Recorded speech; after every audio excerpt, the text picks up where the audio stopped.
So kakati ekidira ebibuuzo mwe mujja omubuuza nze kanveewo tugenda kutuula nga abavubuka naffe twogere ensonga zaffe.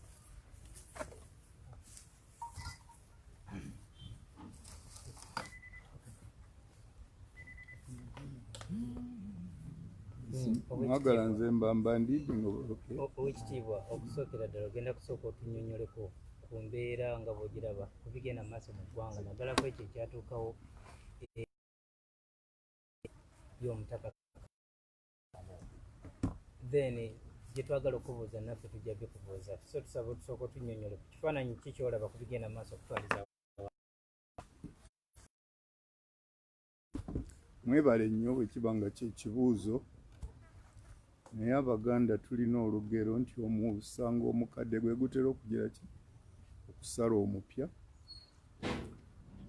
Kale nno nja kusooka kubazzaayo Uganda yonna weeyimiridde nze omu ku bantu aba bawooninga nti bino biribaawo mu 1995 nga ssemateeka gwe tuliko ateekebwa mu nkola. Era nze naleeta ekiteeso mu Buganda n'ekitabo ekyagala okulabula Abaganda bonna n'Abannayuganda ngo batwalidde wamu. Ssemateeka eyakolebwa mu 1995 yali wa bukumpanya, teyali wa mazima, yagenda kuvaamu ebibi ne tuganda ffe kyova olaba mu Buganda mu lukiiko mwe nnali ekiteeso bwe nakireeta Buganda yakiyisa nti ssemateeka w'e95 teyali wa Bannayuganda, yali w'abantu abali mu bukulembeze. Ekiseera ekyo ab'amawulire mwantuuma Nalukalala, gwe munaddayo mu mpapula zammwe mujja kukiraba. Buli lwe mumpandiikako mwalowooza nti ekyo kitegeeza bwa Nalukalala. Kakati tutuuse okumanya amazima ne bwe siigende wala mu history nti mutegeere nti abantu ensi yonna ekulembebwa abakulembeze baba bakulembeze era tubasuubira kubanga baweereza ababaki b'abantu. Naye ekyo bakulembeze abaliwo kati tebakyali bakulembeze wabula batudduumira buduumizi. Naddala Abaganda mbakubira omulanga ffe twali tetufugwa, twali tulamulwa buki bulamulwa ne bakabaka baffe tetubakkiriza kutufuga naye kati tufugwa buki bufuzi. Kubanga omuntu kasita omugamba nti mufuzi kitegeeza alina kukozesa lyanyi ye okulowooza akuteeka ebbali n'ekiteetaagisa lyanyi ateekamu ki eryanyi. Kakati nno bye mujja okulaba byonna ebiriwo ndowooza kambabalage example nnungi nnyo. Mwasooka ne mulwanira ne mulaba ababaka be baalwanira mu Parliament mu kifo lw'okubanga constitution yali tegiraki ekwatibwamu. Kubanga muteebereze n'abalamu ebitongole ebisatu kakati ndowooza bituba tusooka okumanya mulyoke mutegeere kye ŋŋenda okwoga. Mu Uganda ebitongole ebisatu ebikola amasiga ga gavumenti byafa dda. Ekitongole ekisooka kye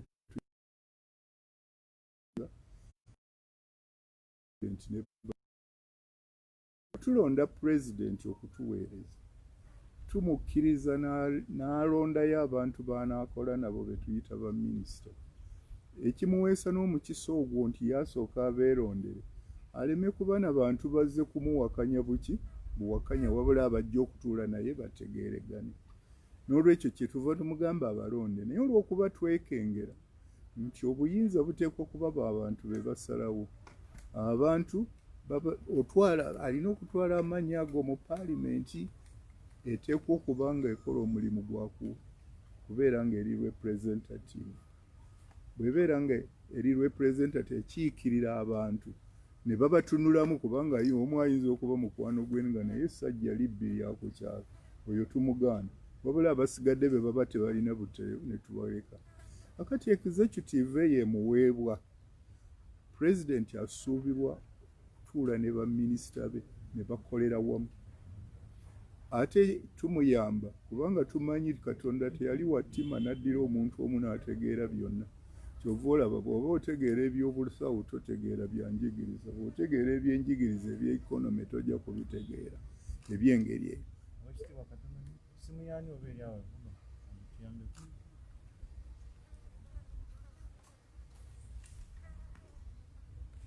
singa essimu zino tuziteeka mu flight mode nga tugenda okulikodinga aba likodingisa amasimu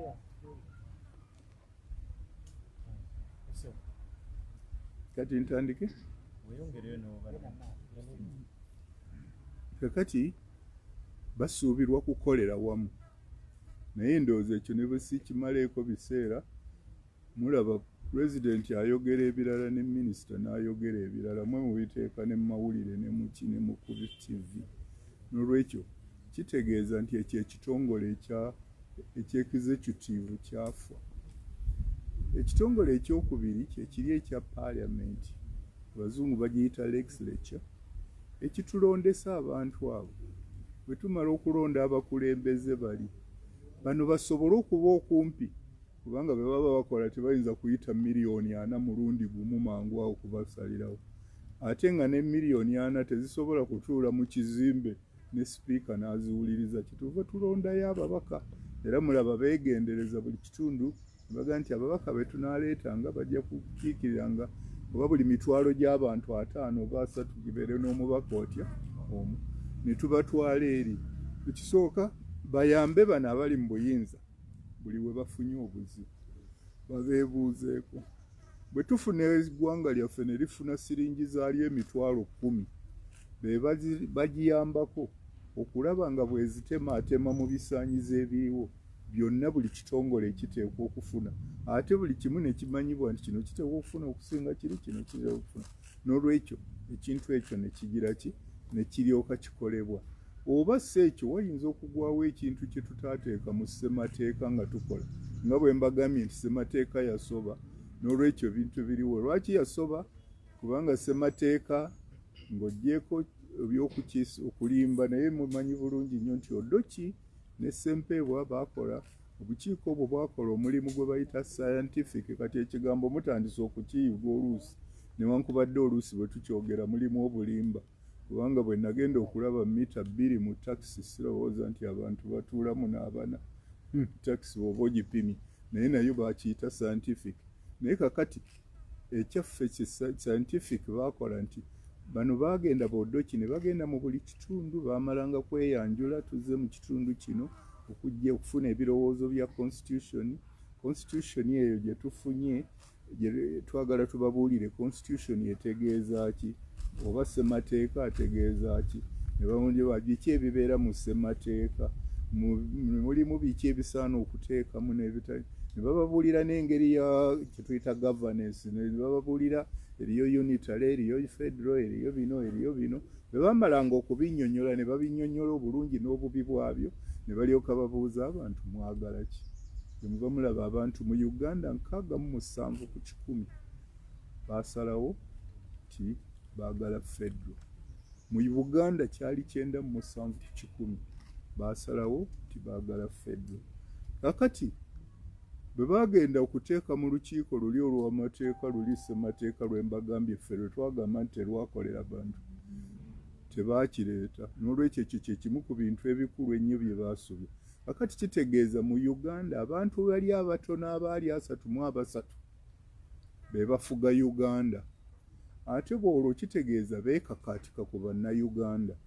ate buli lwe weekakaatika kitegeeza emmundu ogula nnyingi amayinja tiyagaasi byonna n'ebiddirira n'okutta notta kubanga oyagala kukanga bukanzi abantu oba tokyabakulembera oba ofuuse mufuzi kye muva mulaba bino ebiriwo kakati wano nga bwe mulaba tuli mu kulonda okulonda oba oli Bobi Wine oba Besigye oba ani tebali waggulu w'amateeka bw'aba yasobezza poliisi yandibadde mutwalira butwalizi summons nemugamba nti jangu tukwetaaga ku ssaawa 5 ku poliisi oba negenda newaranti ey'okumukwata ng'evudde mu balamuzi naye baleeta tanka ne baleeta emmamba ne bakuba n'abantu n'ataabanyi nalumanya ne saagiraki salumanya n'omukuba mubuuza nti ekikozesa ekyo kiki kubanga oli mufuzi bufuzi ayagala kutiisa mutunuulire kye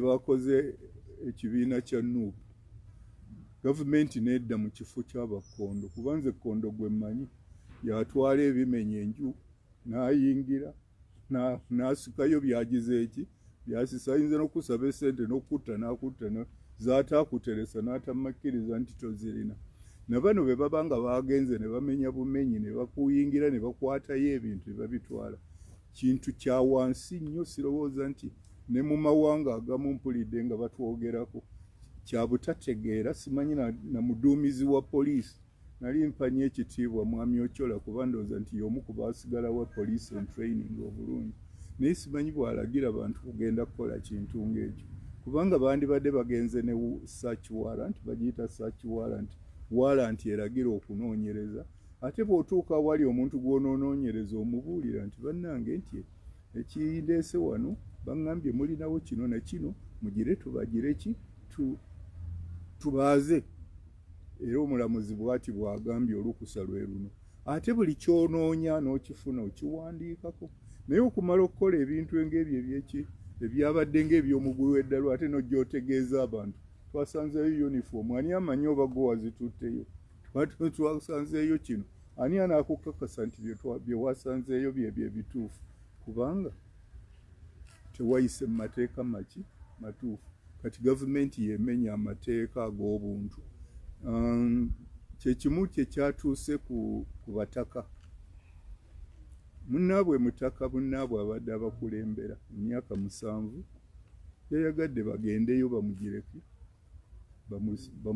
bamwebalizeeko Ssaabasajja naye asanyuke kubanga aweereza omulimu emyaka 7 n'agamba nti kino mujje bannange n'akwata amateeka ga korona gonna buli eyayingidde teyakoze nga na wano amazzi wano ndowooza tegaba maze oba gaba maze ne sabbuuni abamu mbalaba temulina nagundi boli bonna baabadde balina ne maasi ate ne bwe nalabye ekidaala nga batudde mu mabanga agagira ki agabamala ndowooza abamawulire mmwe mwabitulaze ku TV naye omuntu n'agenda abakubamu tiyagaasi ensonga nti Bobi Wine yabadde waakugendayo kakati ate emabega awo mujjukira mwatuleetera amawulire ku midiya ng'omukulembeze waagamba mulina ekigambo mu abamawulire kyemukolako ettima naddala biringa 2 ekigambo tribalism temukinnyonnyola bantu okusooka Lungereza majority 80% mu Uganda tetutegeera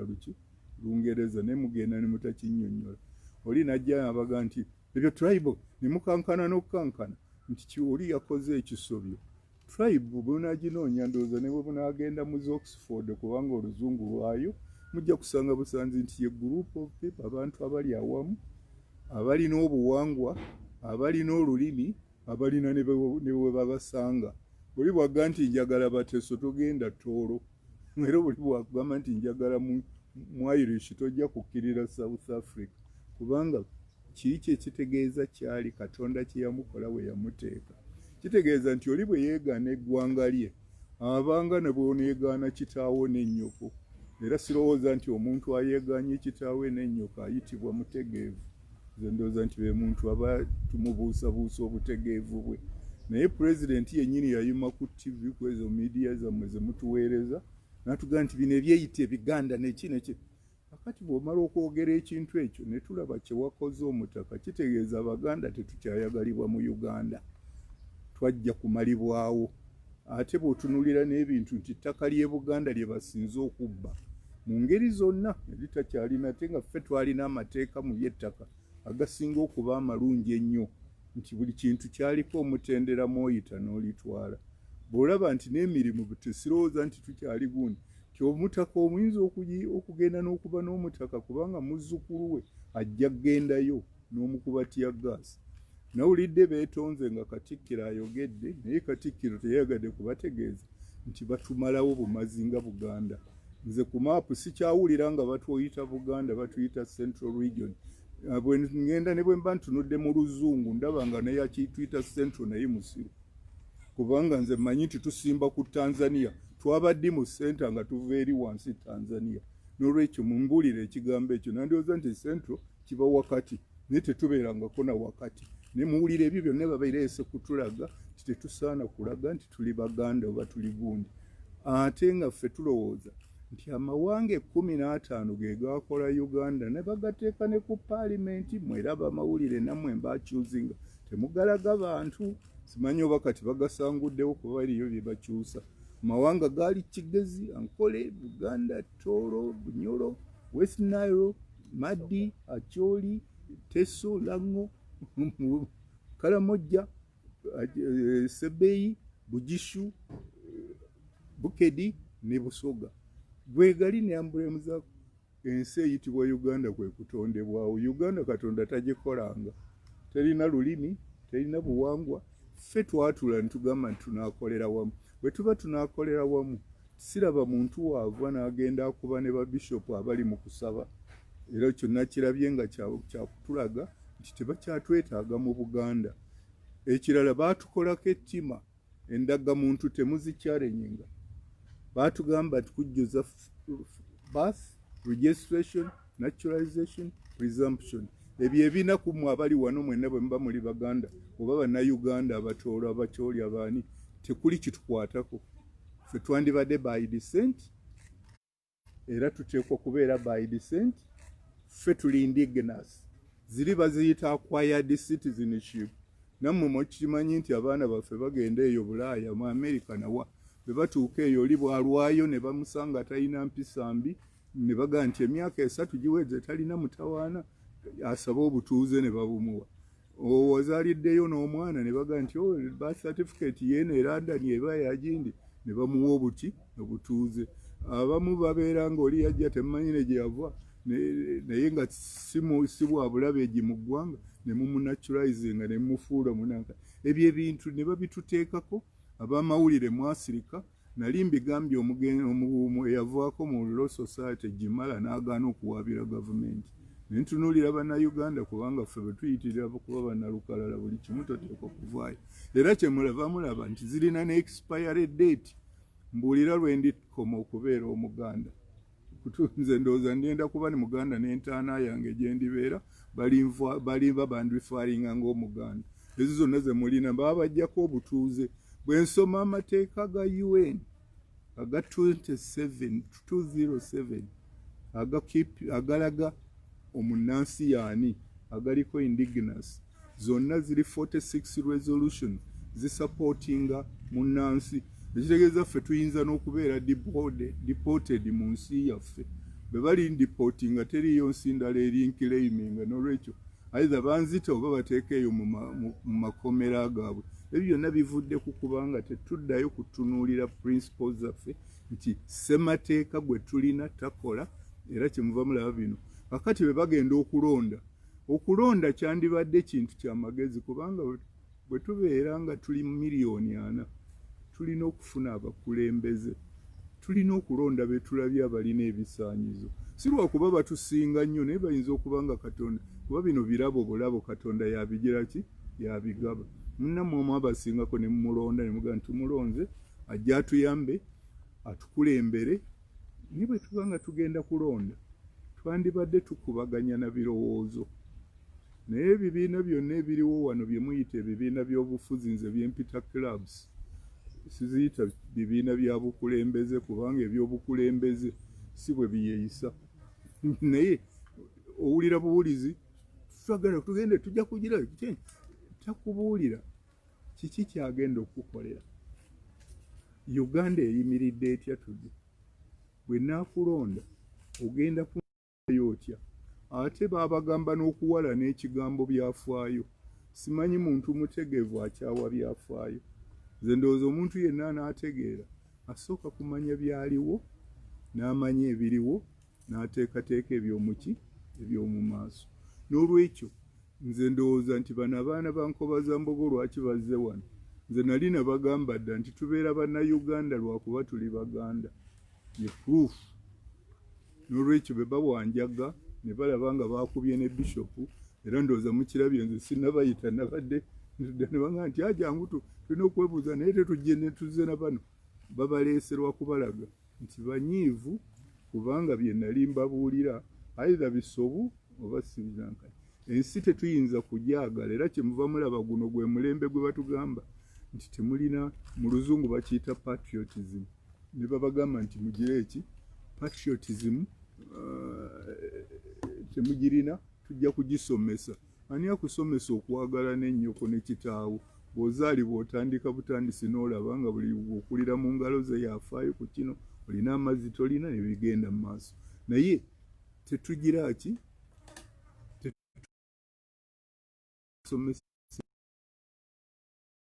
kuba tulina gye tuva. Njagala nnyo omuntu yeeyagale mwe mwenna mwendaba wano muli bato naye ffe we twakulira nze ne bwe nali mu ssomero nawummulira enkole nawummulira Bugishu ng'ate sigenda ng'omwana omulalu nti nadduse bwaka bakkiriza n'okukkiriza ne ŋŋenda ne mukwano gwange nti ngenze kuwummulira Akyoli ne ŋŋenda n'ogwanga ne ŋŋenda ne waba masiko wali egindi Bugishu Ebudadiri ne byonna nagendanga bulungi naye nga twagalana naye nga ate amawanga gaffe gagize eki gonna gamanyiddwa togenda kugamba muno nti toli mwalu toli muki naye tewaliwo kinyoomesa buli muntu asaana okussa ekitiibwa mu munne Kalamojja mugiraba gye babonyaabonyeza okuva ku muzungu yagirekanga eri nga zzu kulaga mbu bo bwe babakuba ebifaananyi nga tebambadde bulungi nga ffe abagenda eri nga bagaa nti mulabya adventure eri gye tubadde mu Africa naye kakati twandibadde tugize eki tutereezezza ebintu ebyo ne tuva mu kintu ng'ekyo kya bujoozi kakati nze nandikoze apiiru nti ekisooka tugenda mu kulonda naye nze ndowooza ne gavumenti gye tulonda esaana ebategeeze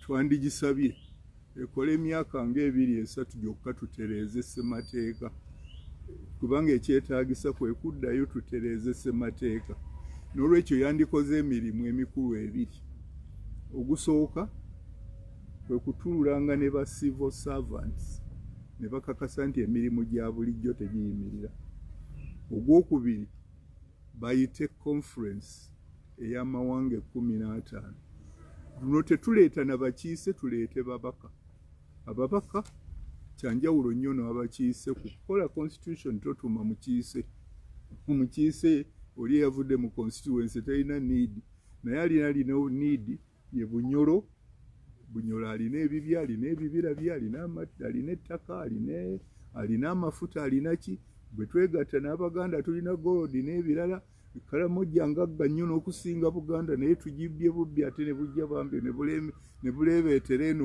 okusabiriza mu kifo ky'okubayamba ne tugendera wamu bwe tuba tunaayagala Uganda eyawamu tuddewo tukole olukuŋŋaana ng'olwatuula mu 62 kubanga okugyako constitution y'e62 tetukyalina constitution eyitibwa y'Abannayuganda ey'e62 baagiggisaawo Mmundu ne basaawo ey'e66 oluvannyuma 67 n'agireeta okubba ebintu by'e Buganda n'ezizze ziddawo tezikyaliza Abannayuganda kuba ne bwe mwakola ey'e95 ekimu ku byasoba mu kifo ky'okujjanga Omuteso oli najjanga mu Kyoli oli najjanga Muganda oli najjanga mu Bundi ne mutuula ne musalawo ensi gye mugenda okukola we mugyagala baakiremu okukitekola ne balyoka balonda Nakawa division ayinza okuba ne need mu constitution ayirina ye Muganda ye Muteso ye Mukyoli ebyo bye babikola ate mulabe bagenda kututwala wala batutwala ne mu East African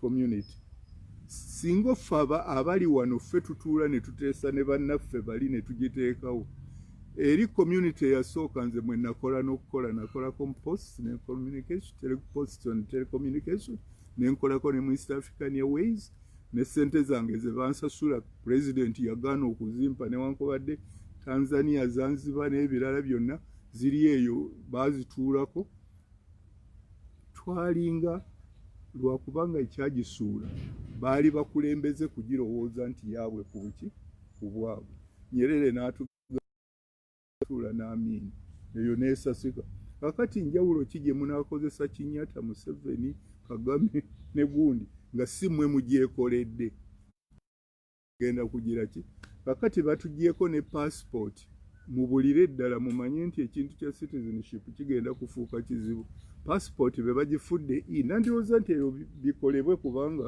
muli modern kati ebyo bya imwe mubitegeera ne beta naye yandibadde nga ye Uganda tiwali lwaki mbeera mu East Africa kimbeezaamu kubanga ndi mu Uganda n'owe Kenya kimbeezaayo kubanga we Kenya n'owe Gindi ne tuga ntukkiriza okukola ensi gye bayitaani East Africa tuyinza n'okudissolvinga Uganda ne tutuula amawanga ago gonna ne tukola ensi emu eyitibwa ani East Africa. Naye ogendanga Muganda, ogendanga Munnayuganda, ogendanga Mukenyani, Mukikuyu n'obeera Omukenyani, oba n'obeera Omuluwo n'oba Mukenyani.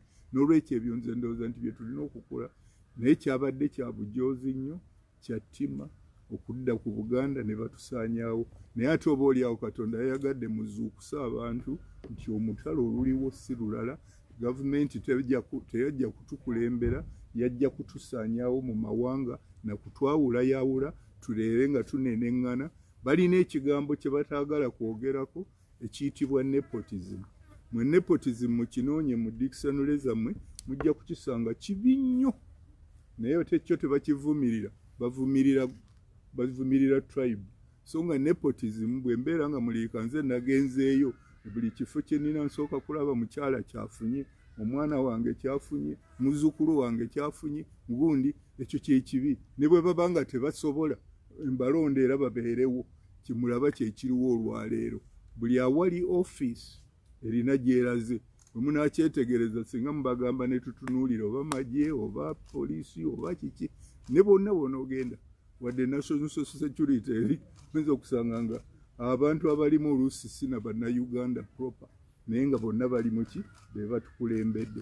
Ebyo bye bintu bye njagadde okubabuulira ku ekyo oba mwagadde ku mazima mugende mugaggyeyo. Ndowooza kankomaawo summarizing ze kye mwambadde mwagala. Tweyanziza nnyo Oweekitiibwa mpozi era nga tukyali ku nsonga y'emu eyo. Twandyagadde okumanya Oweekitiibwa kino kiraga kifaananyi ki eri Obuganda ku mbeera kati ennumba gye bulumbwamu? Kyenkugambye nti Buganda bagiggyawo, tetukyaliwo era buli Muganda gy'ali yenna amanye nti gavumenti yajja kutusaanyaawo, kubanga bw'otandika okutulumba n'awatali nsonga kiringa Obote bwe yagamba ng'akuba kabaka waffe nti nasenamanawoozambwe eriyo emmundu mu lubiri. Bwe baazimubuuza mu International Press Conference nga talina wadde emu gye yagira ki yakwata. Mumanye nekyayamba Muteesa singa gwali mulembe guno bandizeese ezaabwe ne baga nti zeezo, naye omulembe guli buli mundu eyayingiranga mu Uganda nga n'inscription ebeerako ya army ya special gundi force naki, nga buli mundu eyayingira emanyiddwa bwe yajja mu Uganda. Naye kati n'emmundu tetumanyi zaayinze. Nze baŋŋambye wano nti mpulidde ab'ennuupu babagamba mwagize engoye za army eza poliisi. Wano mwe ab'amawulire siwulira nga bwe mubuulira abantu ani amanyi engoye za poliisi. Fedda twamanyanga nti ekyambalo kya poliisi eba mu kibwe kiti ebaako kino ebakigazeetinga. Naye kati ndaba ebali mu biddugavu, ndaba abaleeya, ndaba abali mu bibomboola, ndaba yonna mugiyita poliisi, olumu bakifeesi n'ebirala. Twafuuka ddaba mafiya. Message yo eri abavubuka naddala okusookera ddala abankobazambogo n'ab'Obwakabaka obulala ku mbeera kati eri mu ggwanga. Kwegatta mu mawanga gaffe naye buli limu litegeere kye lyagala. Njagala Baganda bankobazambogo nababuulira nti muyigirize nabali okukola ebibiina ng'ebyo. Tebajja kubiyita nkobazambogo kubanga nkobazambogo kye Buganda nabali naye oluvannyuma mwegatte munoonye Uganda entuufu gye mbagambye. Tukole ssemateeka ffenna atuyamba. Ekikulu kwe kutandika ne ssemateeka kuba kati ono aliwo tagenda kutuyamba. Ne bwe munaakoleramu okukeesa obudde nakibagamba 95 n'olwaleero mukyatagalira muki ssemateeka. Yoyo abalwanya ne mukulonda mu kifo ky'okuvuganya na ideas nti nze ekibiina ekyange DP kibadde kigamba bwe kiti, owa UPC n'agamba bw'atyo, owa NRM n'agamba bw'atyo, owa gundi n'agamba bw'atyo. Muvuganya bikonde kubanga reasoning yaggwawo, ow'amaanyi yaalya. Era kyemuva mulaba alina omukono mu gavumenti n'abeera nga bw'ava mu gavumenti asobola okusokoola ssente mu coffers zaffe ezo consolidated fund, ye n'abasinza kubanga asobola okukuba enebodi. Ate baamugamba nti gwolonda n'amagye, n'olwekyo n'aleeta n'amagye. Amagye kati mulaba tegali trained, ago gye tulina simadi. Owa poliisi takukuba okuggyako nga gwogezezzaako okumuwaanyisa. Era kyasooka ne bw'aba akukwata akugamba bugambi nti ssebo ndowooza olina omusango gw'olina okunnyonnyola. Njagala tugende ffenna ku poliisi. N'omugitambula nga mwogera bulungi. ne bw'otuuka ku poliisi n'alaba nga byonnyonnyodde tebimala nga gani no kati kankusaba oggyemu engatto nkuyingize wano tunaamala kubyetegereza ng'ogenzewo omulamuzi naye si kukukuba okuggyako ng'obadde naawe resistance naye kakati mutunuulire ekiri wano teri wa poliisi ffe bwe twakulanga ne bw'oba obuze oba oli mu nsi wonna w'otomanyi onoonya poliisi yeeyina okukuyamba naye kakati wano bw'ogenda ku poliisi oba ogenze mu nnyanga simanyi namagye kye ganona mu byakulonda amagye tugafuna gatukuume singa omulaba ava bweru kyetuva tugagulira n'ebyokulwanyisa eby'amaanyi naye munda poliisi gyetukolako tetulina kugenda eyo okuggyako nga waliwo gurupu oba yabayeekera kyereese emmundu oluno lw'ojjayo emmundu ziri ennene okubafu esinga naye era omala kukyogera Oweekitiibwa ebigambo byetunyonyodde bitwakyakuyiga naye ojja kwesanga nti abamu abali erudda eri tebibasanyusa tulina kyotidde nakwekengera kwonna bwe mba njogedde amazima nze ekyokunzita si kyekikulu mugenda kukiwandiika nga ngenze emagombe nti yatubuulira amazima naye bamusi ekyo nkitiiramu nki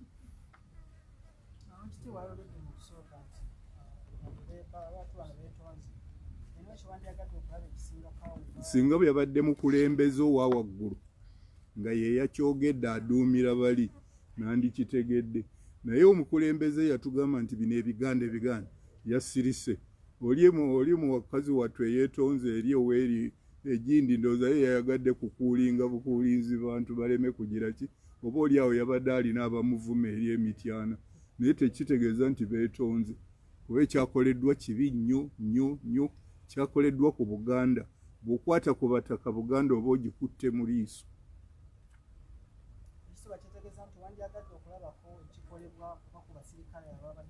singa era kyabadde kituufu ng'oli yasobezza singa kati aliira muki mu kkomera n'ebyo sandi byogedde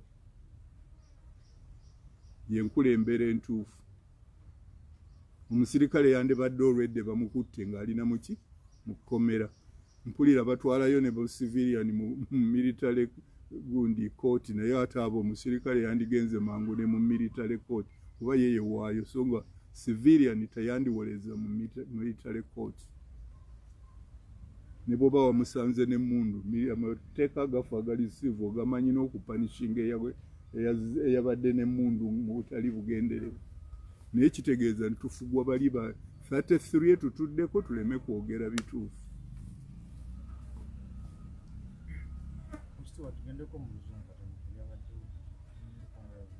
byonna mbiddemu eyo temubikyusa ekifaananyi ekituufuayagala omukulembeze w'eggwanga beeyagala obakala yetondera Obuganda kukyakoleddwa n'ensi yonna kale singa tebavaayo ne bakomaawo ebyo bye bimu ku bantu abasomye revolutions lwaki zijja kubanga revolutions ezibaako causes ndowooza mwayita mu masomero ekyekibi kye babagaana okusoma gundi history naye nze yabimanya ono kyambuuziza kyekyo bali abantu basirika eri so nga eri bakola birala kubanga obatamye nze kyenva njogera obwatu n'otegeera kye mbadde ndowooza ompaayiriza ekirala naye nga sigenzeeyo kwekweka kulimba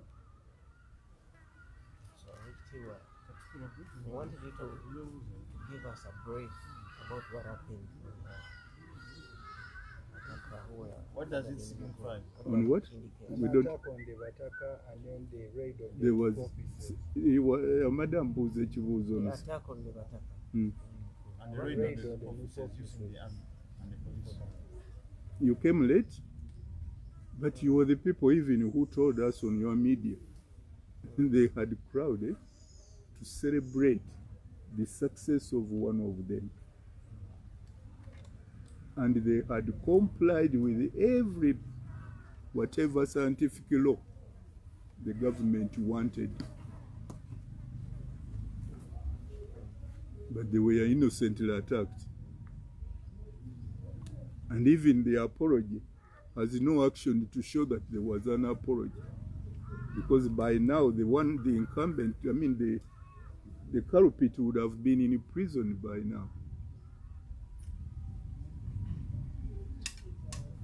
So, what does it mean to the kingdom of Uganda? It is an attack on Baganda. Recently in the media, the president says he doesn't want to hear us talking Baganda. So if you remember, I told these people that they have even removed us from the map of Uganda. They are calling us Central Uganda. Are we really central when we are even bordering with the Kenya? Is that center? I mean Kenya. So I'm talking of Tanzania. Uganda, with Uganda we are on boundary with Tanzania. That makes us to be central. Why do they choose that name Central? What benefit do we get out of that name? I like to be called a Muganda. Why don't you call me a Muganda? So what is the way forward? The way forward is people to now, this is time for elections. I even said that even these who are campaigning now, they should form a part of an interim government if they succeed to win, or if they don't, they should still press, and that interim should do two things. One, to work with the permanent with the civil servants to their services. Two, to convene a delegates conference for the 15 nations which form Uganda, so that we make a new constitution where we shall resolve everything. So the raid which was done on the NUP officers recently, it was barbaric. If you are going to search them, I would have listened to see that the police went there to search with a search warrant. And you don't break doors unless they resist. But before you break, you have to tell them why you have gone there. You should explain the reason. You open, you move around, whatever you find and you want to pick it, they must even sign there. But now, how could I trust that they found army uniforms when you acted like a condom who breaks your home and then enters and takes away everything? Is there any difference with these thugs who are stealing?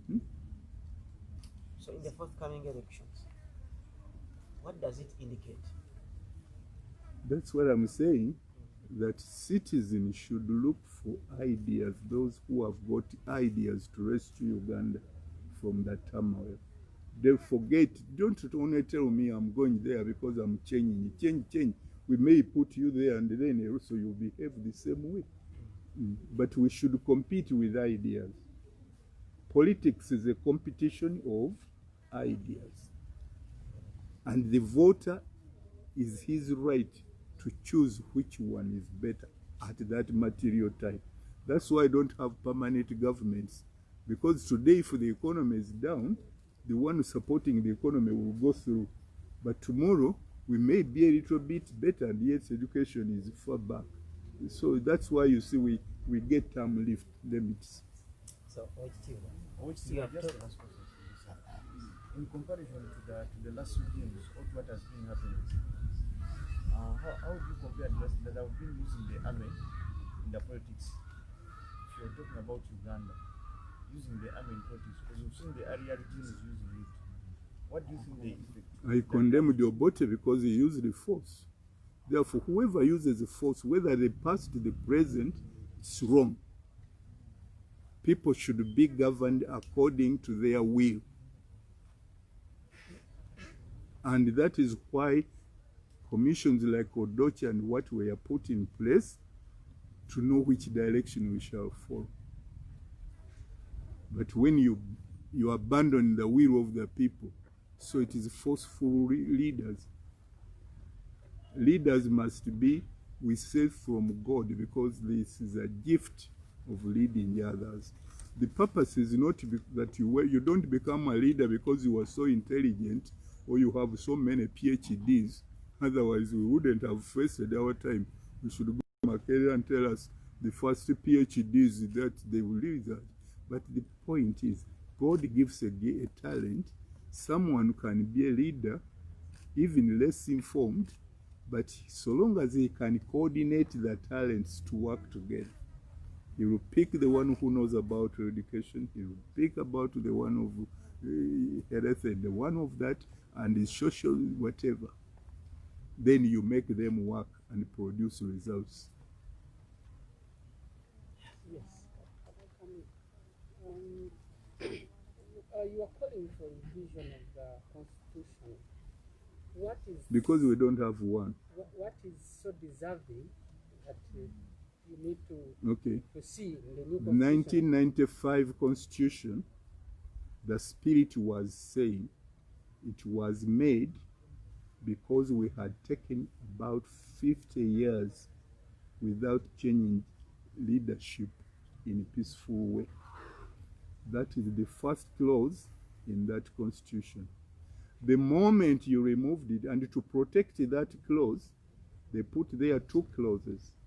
One, they had indicated what's of the range of age where you should pick the leaders, that is 30 to 75. Two, they said even if you were a good leader, you only serve 2 terms. And once that was removed, the spirit of the constitution was destroyed. Therefore, it is no longer a valid constitution. It is like me and you. We agree we are going to make a company of farming, and everything is written. We write an agreement between you, how much you will bring, whatever. We make our own constitution. The moment you divert from farming and you start manufacturing glasses and windows, steel, then you have violated the constitution, and within the company laws, we can even ask you to leave. Owechitiva, speaking about issues of nepotism, why do you say so? Because we see that the people across the president fit in those Did you come late? No. I want a version of English. No, I've just told you that nepotism is worse than what they tell us about tribalism. Because tribe is some group of people with same common language, culture, well, a place where to find them. That one, I don't see anything wrong with that. But nepotism is that if I happen to get an office, whether public or not, I disregard every other qualification so long as I satisfy my wife, my children, and so forth. Were you seem not satisfied with an apology that was made yesterday? What do you want to say? I'm not saying I'm not satisfied. It was not an apology when the man who did it is not in prison. I told you that, isn't it? Yeah. What else? Because an apology should come when even the action to show that it was a mistake is being put in practice. And it should have come even from top, because this is beyond that small area of Mityana.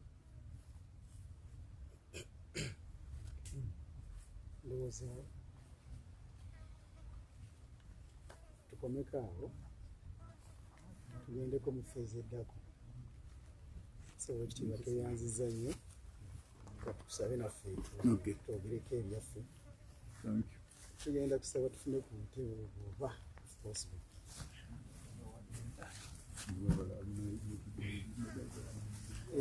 Abalala bajja kuyimirira naate tufuneyo obukulembera. Nange kantuule mu y'owekitiibwa.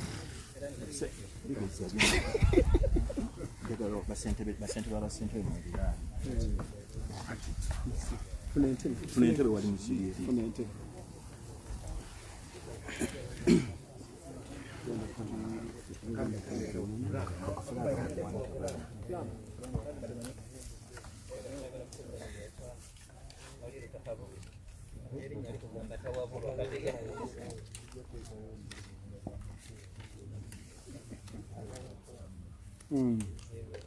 Tuli set? Kale kakati mukkirize musooke mumanye ffe baani.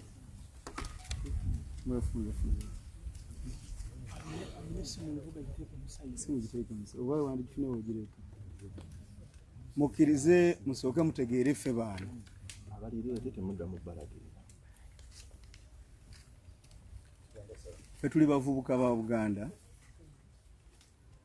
abaakulira mu bibiina abaakulemberako ebibiina ebyenjawulo tetuli bakulembeze abaliko kati ekyo mukitegeere bulungi wabula twaliko abakulembeze ate tulina enjogera yaffe mu Buganda naddala mu bibiina byaffe bitutwala nti yali abaddeko ssentebe asigala ssentebe nga bwolaba mu magye bagamba once a general always a general. Kaakati nze Kizza Hakimu Sawula nali ssentebe wa Nkobazambogo ow'eggwanga nga ntwala abavubuka bonna abeegattira mu kibiina kye bayita Nkobazambogo. Nze Kizza Hakimu Sawula nali ssentebe wa Nkobazambogo mu ggwanga, si mu Uganda wabula mu ggwanga, kubanga tulina ne bannaffe abali ebweru wa Uganda. Muganda wange ono ye mulongo Waswa William Ndigeza. Nze naliko 29-2010 naye yali ssentebe wa Nkobazambogo mu ggwanga mu 2013-14 kubanga ffe obukulembeze bwaffe bwa bwa mwaka gumu.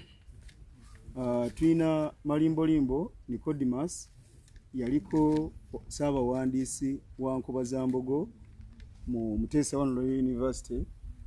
Tulina Semanda Timothy yaliko ssentebe wa Nkobazambogo mu Lubaga okuviira ddala mu secondary school gye yasomera. Tulina muganda waffe Musiri David abadde publicity wa Nkobazambogo okuva Makerere University. Tulina muto waffe Waswa Ibula Semanda yaliko muwandiisi wa Nkobazambogo mu Lubaga ate yaliko ssentebe mu secondary gye yasomera. Tulina muto waffe Njuki yaliko ssentebe wa Nkobazambogo mu Lubaga ate era yaliko ssentebe gye yasomera secondary.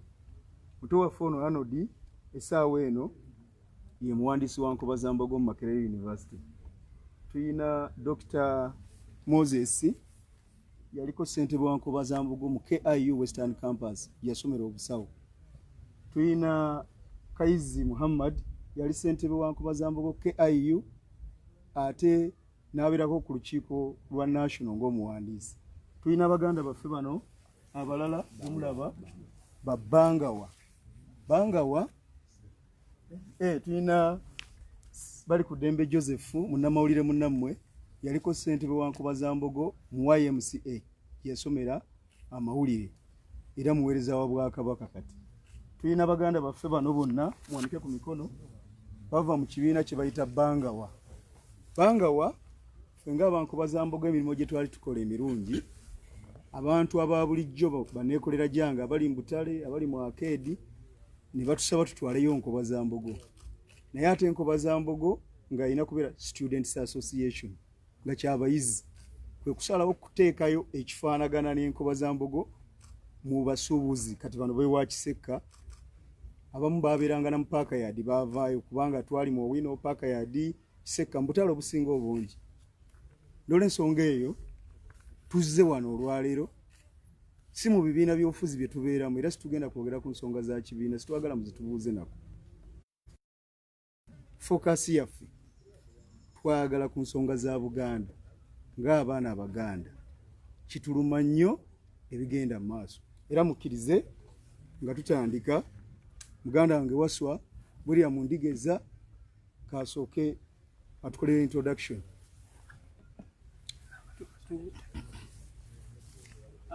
Tubaaniriza nnyo baganda baffe bannyinaffe ab'amawulire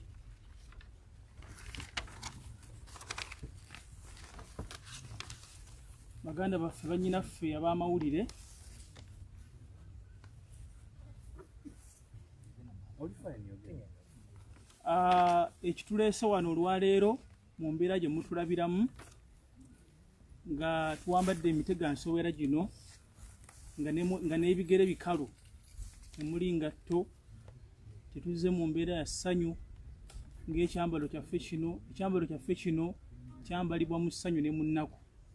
Naye ffe olwaleero tuzze mu mbeera ya nnaku, mu mbeera ya kwemulugunya, mu mbeera ya kusoberwa, ate eyo mbeera ey'olutalo ey'okwerwanako.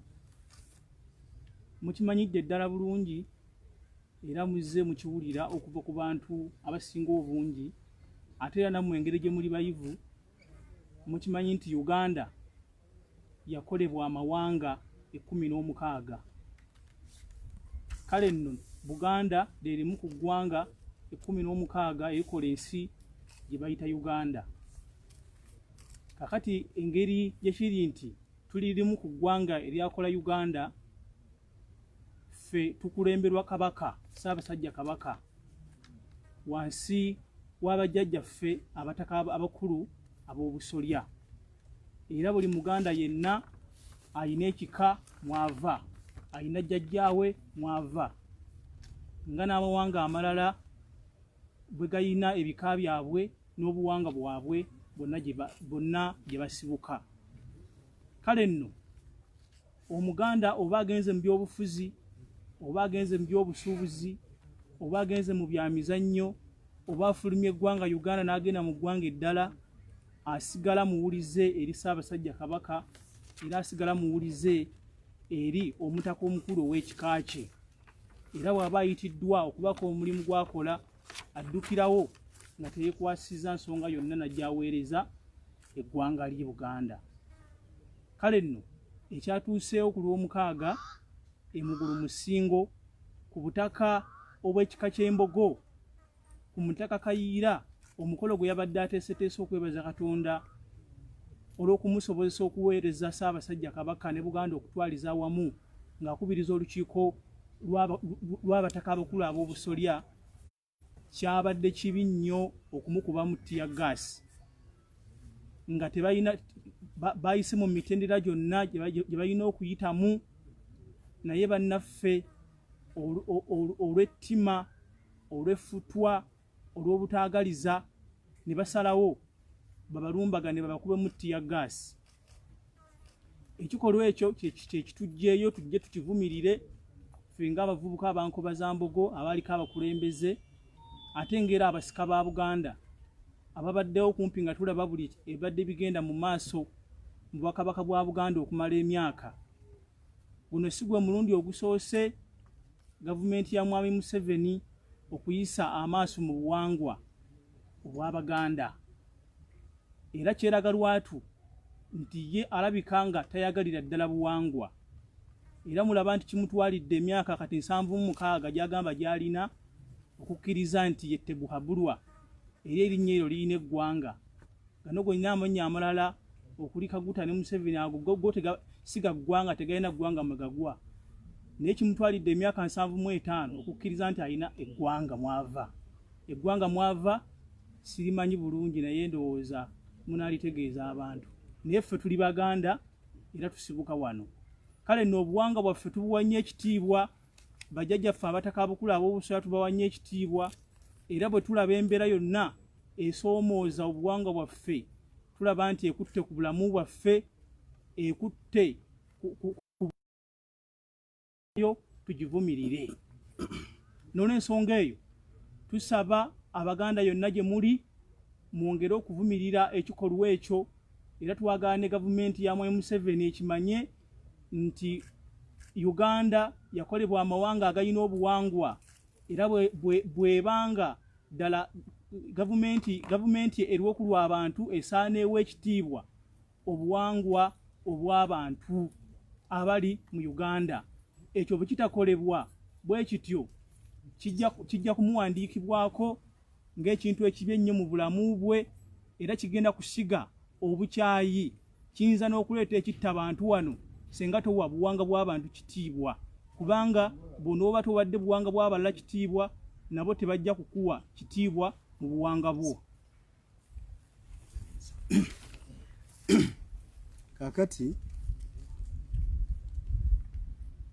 kitwagala okutegeeza nga muganda wange bw'ayogedde,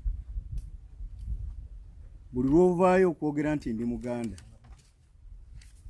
nga gavumenti ya Pulezidenti Museveni ne banne nga batandika okugamba nti osiga obusosoze, twagala kutegeeza bannayuganda ekyo si kituufu. Y'ensonga lwaki tuyimirira wano mu kitiibwa n'okwenyumiriza mu kubeera Abaganda era kitwagala n'amawanga amalala gonna gakole. Bw'obanga oli Munyankole wekkiririzemu nti oli Munyankole, bw'obanga oli Musoga wekkiririzemu nti oli Musoga, bw'obanga oli Mukyoli wekkiririzemu nti oli Mukyoli. Era ekikolwa kino kisigiddwa nnyo Mwami Museveni, tukyetegerezza nnyo. Bw'otunuliranga mu basecurity abapoliisi n'abalala, omuntu gw'omanyidde ddala nti oyo Munyankole ava Gindi ate ne bamuwa erinnya erya Buganda okutubuzaabuza, n'omusanga nga yise Kyondwa, n'omusanga nga yise Makula, naye nga kimanyikiddwa n'ensibuko ye emanyikiddwa nti oyo muki Munyankole. Twagala bannayuganda mwenyumirize mu mawanga gammwe. Teri agenda kunenya, teri agenda kuvoola, teri agenda kukkakkanya. Bw'onekkiririza mu ggwanga kubanga amawanga ffe tugasangawo mu buzaale bwaffe, Katonda yakola ki? Yagatuwa. Ekyokubiri, ku kikolwa ekyogeddwako ekyokukuba abataka tekitandise kati. Byebimu ku series of activities Mwami Museveni zazaakola mu bukulembeze bwe. Mwerabidde ekyaliwo mu 2009 ndi wa mukisa nti nali ssentebe wazambogera, nali vice chairman w'omukolo gw'abavubuka ogwali gugenda okubeera Bugerere. President Museveni yaani agana Kabaka okugenda e Bugerere? Yaani era amuyinako buyinza ki? Mwerabidde ekyaliwo mu 2008 Ssaabasajja Kabaka ne bamugaana okugenda e Buluuli? Ekyo mukyerabidde.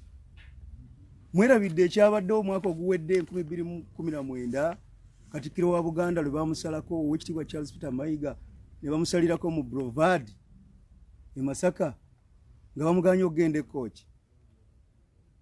Mwerabidde ekyaliwo 2009 aba CBS kye bayita 1313 ne mutugirako radio namba kubanga mwagala tufukamire tubasinze 29. Okujjako bannayuganda nga beerabira nnyo. Kakati kino ekikolwa ekyabajjajja kyagaseeko bugasi ate si kye kisoose ku bataka. Mujjukira bulungi oba yali 98 abataka lwe baali bagenda mu palamenti okutwala ekiwandiiko ne babakubamu era tiya gaasi ne bakuba n'ekibooko ng'omupoliisi gwe mwalabye akuba omukyala omukadde ne bakuba ekibooko abataka. Ffe mu Buganda tuyina layini gye tutambuliramu mu bukulembeze obw'ennono. Omuntu atandikira mu nju n'agenda mu lunyiriri n'agenda mu ssiga n'agenda mu mutuba n'agenda mu ssiga n'agenda mu kasolya n'atuuka ku Ssaabasajja Kabaka.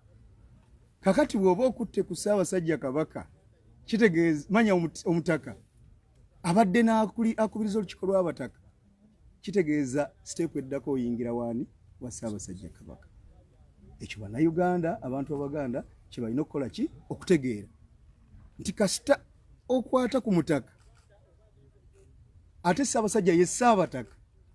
Actually yandibadde akubiriza n'olukiiko lw'abataka naye mu nnono Ssaabasajja asiima omukubiriza w'abataka n'abanga yakubiriza olukiiko. Kitegeeza siteepu eddako oyingira waani wa Ssaabasajja Kabaka. Ffe Abaganda ekyo tusobola kukigumiikiriza yadde olunaku n'olumu. Twagala Oweekitiibwa ennyo Katikkiro Charles Peter Mayiga, Ssaabasajja Kabaka yamutukwasa nga ye komanda waffe, yatukulembera, ye Kabaka waffe ow'ebweru. Tumwebaza. Olunaku lwajjo yavuddeyo n'akola communication ng'avumirira era nga takkaanya na kyakoleddwa. Naye buno obubaka bugenda eri Katikkiro waffe ne bannaddiini, kubanga bw'okwata bishop singa gabadde magye, bishop osobola okulaba ranka ye. Bw'okwata ku bishop enzikiriza eyo oba ogikuta, ate yabaddeyo yekka, yabaddeyo ne bamasheeyi, yabaddeyo n'abakulembeze b'enzikiriza, bonna abakkiriza mu kika ky'Embogo. Oweekitiibwa ennyo Oweekitiibwa Charles Peter Mayiga Katikkiro waffe, abakulembeze b'abavubuka mu bibiina byonna abaliyo kati, olukiiko lwa Buganda, olukiiko lw'abataka ekisooka, twagala okusaba mmwe abavubuka abali emengo abakulembera kati abaliwo tukkiririza mbukulembeze bwammwe n'ebbanga lyonna fe abavubuka ffejje lya Ssaabasajja ezibizi tetunnabawulira twagala muveeyo ate situkyayagala kwogera bwogezi. Ekyokubiri, olukiiko lwa Buganda tusaba omukubiriza w'olukiiko lwa Buganda sipiika aveeyo atuuze olukiiko olw'enjawulo lukubaganye ebirowoozo ku nsonga eno Buganda bwegenda okutambula. Twagala abataka kino kye mulimu omusajja omu DPC atufuukidde ekizibu wano mu Buganda gwe bayita Mwine Mukono Alex. Omusajja munyankole ddala situmutegeera bulungi, alabika alina olutalo olw'ensi oba olw'okumutima olw'enge eri abantu ba Buganda. Yensonga lwaki mulaba ekikwata ku Baganda kyasitukiramu. Abantu bangi baagaba emmere mu COVID. Zaake, Honorable Zaake, mutabani lwa Buganda olwavaayo awa abantu b'emmere ng'amaze n'ogisipesinga yavaayo Katonda amutte. Omusajja ogwe bayita Mwine Mukono Alex. Twagala kumubuuza ye wa ggwanga ki? Abataka olwatudde emugulu musingo n'afubutukayo emisinde najja n'abalumba era n'abakuba mu tiyaggaasi. Ebbanga lyonna tuze tutegeeza abantu nti abasajja bano balina olukwe lw'okutubbako ettaka balimalewo naye nga bannayuganda n'Abaganda tebannaba kutegeera. Kati kino ekikolwa ffe tutandise okulowooza kayinza okuba akatego kuba ettaka balibbye balimazeewo ebibira babigabanye ludda babigabye kati ettaka erikyaliwo wano mu Buganda liri ku mbuga z'abataka z'obutaka. Kaakati singa otiisatiisa Omutaka Kayiira n'omukuba mu tiyaggaasi waliwo abazzukulu abatagenda kuddayo bw'anaddamu bayita. Kaakati ate n'omutaka omulala ng'owange ow'Akasimba Omutaka Kabazzi Mawokota ekyangu ajja kutya okuyita abazzukulu ekyangu ekinaavaamu nga obutaka tubulagajjalira nga buli omu atya okugendayo era abantu bano mujja kufunikira nga ettaka mulira abakoze eki balitutte. Tunaamanya tutya engeri mityala gyeriraanye Mubende obaawo ku butaka waliyo golodi kubanga Mubende olubuubuuto olwonna lulimu golodi nga batandise olukwesikwesi bagobewo obutaka basobole okusima golodi gwe bakola ki gwe baagala. Ebyo byonna tubiraba. Mukkirize bannayuganda mbawe ennamba y'essimu y'omusajja oyo mumubuuze n'eggwanga lyabwe ly'eggwanga lye gwe bayita Mwine Mukono Alex DPC w'Emityana eri 0772 9 77 85. Mumubuuze lwaki akola ebikolwa bino. Ekyokubiri kitwebuuza mu poliisi temuliimu batuuse ku ddala lya kubeera ba DPC nga Baganda. Lwaki disitulikiti zonna 28 eza Buganda tosobola kusangako disitulikiti 5 nga ba DPC Baganda? Kubanga Katonda bwe yalinga atuma bannabbi yabatumanga mu mawanga ge bakola ki ge bavaamu. Kubanga bw'oba kutuma mu ggwanga ly'ovaamu kikwanguyira okutegeera enneeyisa yaabwe ne values zaabwe n'empisa yaabwe na buli kimu. Kye tugamba poliisi teyina Baganda basobola kubeera wa DPC kubanga ndowooza be banaatutegeera be banaategeera ekitiibwa kya Ssaabasajja be banaategeera ekitiibwa ky'Omutaka bajje batuveeyo batulage lisiti y'aba DPC abali mu Buganda kubanga ba DPC bonna abali wano bafuuse ekizibu. Njala kumaliriza nga ntegeeza Oweekitiibwa Katikkiro wa Buganda nti ebigambo bino ne bannaddiini bonna byogeddwa. Ebbanga lyonna mutugambye tusirike ne batta abasiraamu basheeyi ne batugamba nti mukuume obukkakkamu ne tukuuma obukkakkamu.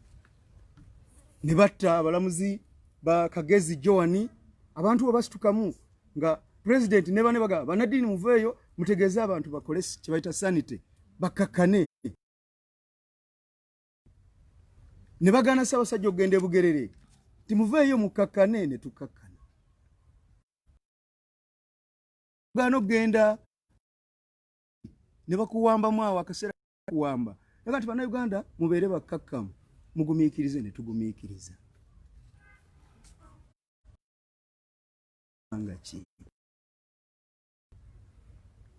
Era twagala okwebuuza Oweekitiibwa Katikkiro, ddala obugumiikiriza bw'otugamba kituufu tuli bawulize? Okukkakkana kw'otugamba kituufu tuli bakkakkamu? Kwe kugenda okusolovinga ensonga eno? Oba otubuulire ki kye tusobola okukola? Kubanga ffe tulina alternatives. Bwe tutavaayo ssaawa eno kweggyako bantu abo, tugenda kufundikira nga eggwanga lyaffe lisaanyeewo. So ebigambo ebyo byonna tubyogera mu kussa ekitiibwa mu Bwakabaka bwaffe. Naye yo gavumenti tetukyagisaamu kitiibwa kubanga naye tulaze tekyatusaamu kitiibwa. Mukkirize muganda wange lindamu katono tujja kudda Musiri David atubuulire ki kye tuzzaako okutandika n'olwaleero nga tuvudde mu press conference. Amanya n'eddoboozi Musiri David Bwogi, mutabani w'omuzira namba 24 Mwami James Ssewanyana Bwogi. Lwaki amanya ago ng'ogerako olwaleero ag'omuzira namba 24 olwaleero nga mugenzi? Twagala okubagamba nti kano kalinga kagenderere mu Buganda, era bannaffe bangi bali eyo batudde beetuddeko. Ng'olwaleero twatandika kwogera ku ŋŋombo, kitange yali muzira, jjajjange yali muzira. Ffe gye tusibuka tulina jjajjange Kigo kya Lwazi be baatabaalanga ne Kabaka Jjunju, era tulina bajjajjaffe abaalwana mu First World War. Olwaleero ekinzijeeyo nga mutabani w'omuzira namba 24 Mwami James Ssewanyana Bwogi kwe kulangirira ekiddako, era twagala obbagamba n'obbategeeza n'okkunga eggwanga lyonna nti olunaku lw'enkya ku ssaawa 3 tuyina ekiwandiiko oba gye twandiyise petition gye tutwalira Katikkiro wa Buganda. Kamalabyonna era ssebo twagala okkunga abantu abagenda otuwerekerako nga tugenda okusinkana Katikkiro enkya ku ssaawa 3. Tugenda Bulange kutwala kiwandiiko kyaffe.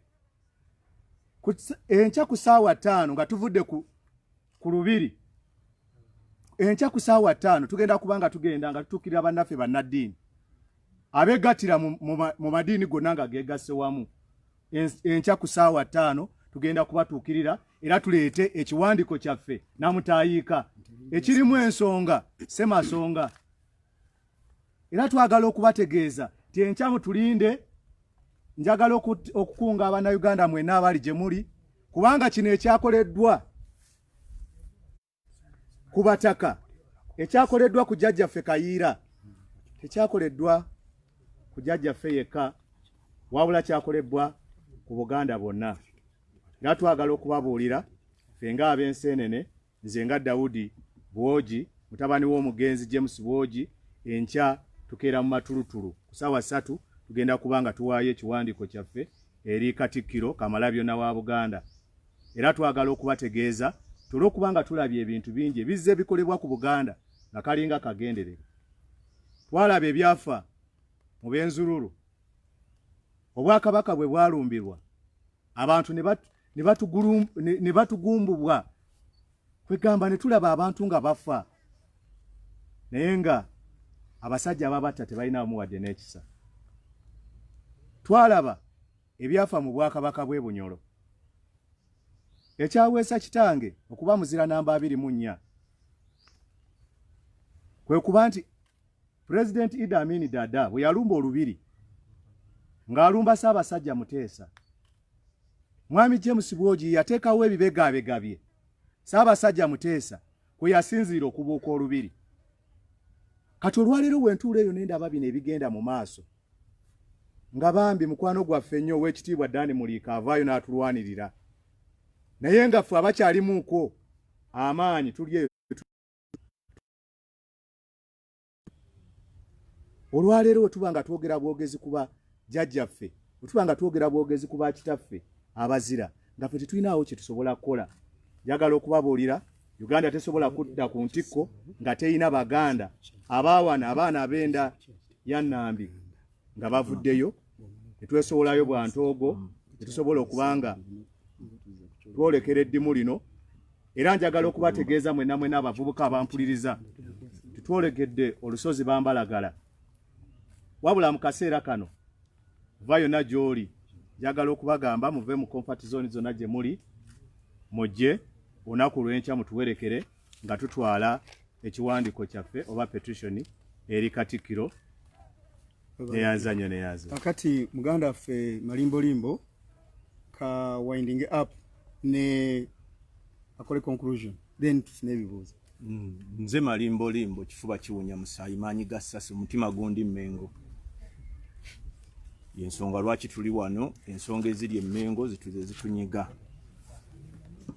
Njagala okumaliriza nga ngamba nti nga tutegeeza abo bonna bekikwatako nti okuva n'olwaleero tutandise era tubasaba mulindirire buli lunaku buli ssaawa buli ddakiika buli katikitiki tugenda kuba tubabuulira ekiddako ekyo ekyenkya nga kiwedde tumaze okutandika kubanga bw'obanga omaze olumbye obutaka oba olumbye Buganda kubanga abataka ffe bazzukulu baabwe era ffe tukola Buganda. So n'olw'ensonga eyo mulindirire ekiddako buli lunaku buli ssaawa buli ddakiika buli katikitiki era mwenna abali eyo abalumirirwa ensonga eno gye tuliko tubakunga buli w'omu atandikire waali nga tugamba nga tubakwasa ekitiibwa kya Buganda kino kuba kiringa ekiraamo bajjajjaffe kye baatulekera naddala ebitundu bino ebibiri ekisooka n'ekyokusatu nga tugamba nti okuva endane eryo lyonna lineggwanga Buganda tiryamanyibwa nnyo eggwanga lyaffe okwetooloola ensi zonna.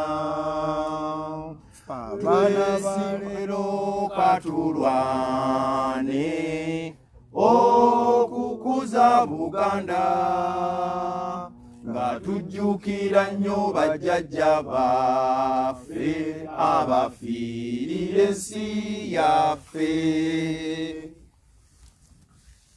Ebibuuzo?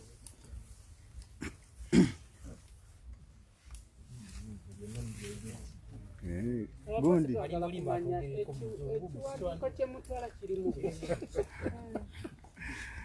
ekiwandiiko kye tutwala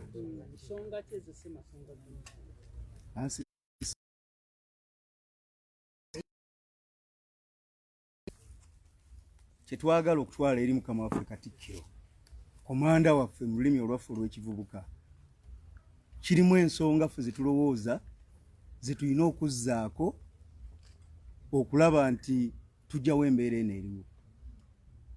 Tetwagadde kuzanjula wano, twagala kuzikwasa Mukama waffe ow'ekitiibwa Katikkiro kubanga jjukira tugambye nti ebigambo ebyogeddwa ebyokutusirisa tukipinge quiet tubeere bakkakkamu tugumiikirize buli kikolebwa tuvumirira tulowooza nti kati awo tususseewo twagala kiddako.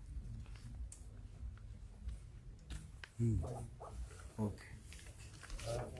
Kyenyinawe cyane mukoze okulabula okuntu enkya mugenda kutambula okutwala ekiwandiiko kino.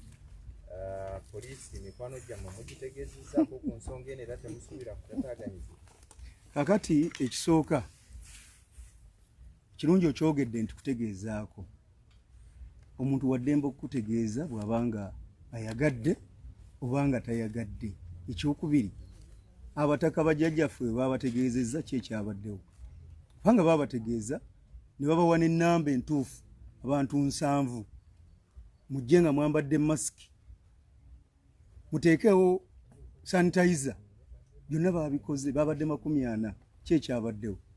Kati obwetaavu obw'okutegeeza poliisi bwe bwaki ffe tutegeeza bannayuganda abantu ba Buganda mutuyambe ekintu eki buli omu mu ssaza gy'oli buli omu ku kyalo kw'oli tusisinkane enkya ku ssaawa 3 tukwase Katikkiro waffe ekiwandiiko ekirimu ensonga ezo zetulowooza nti zetwagala ziddeko bwe tuba bakutereeza ggwanga lyaffe. abadde basaba brief English Yes. statement. I think we just need to invite the public. Yes, we just need to invite the Okay. public. My name, I'm Siri David Boji, son of hero number 24 in Uganda Kingdom. Today, majorly we are here to urge you, the public, to just join us tomorrow at exactly 9 as we are handing over our petition to the Katikkiro of Buganda. Therefore, we call upon the public to stand in solidarity with us. All times, we have been speaking about the historicals very many times, just like me as an example. Very many times, I speak about my father as being hero in Buganda. But therefore, we call upon and we urge a lot of Ugandans to also become the heroes of Buganda during this time when Buganda is suffering all the injustices.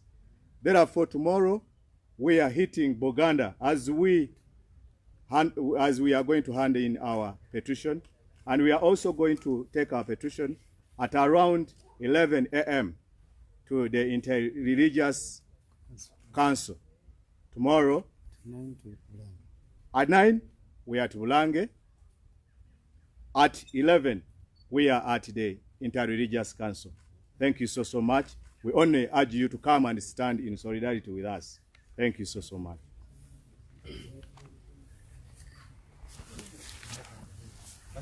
Yes. Mutambuleko okuva ali just njagala shoti ya bigere. Kulaba tujina ne kanzu ez'ebbeeyi.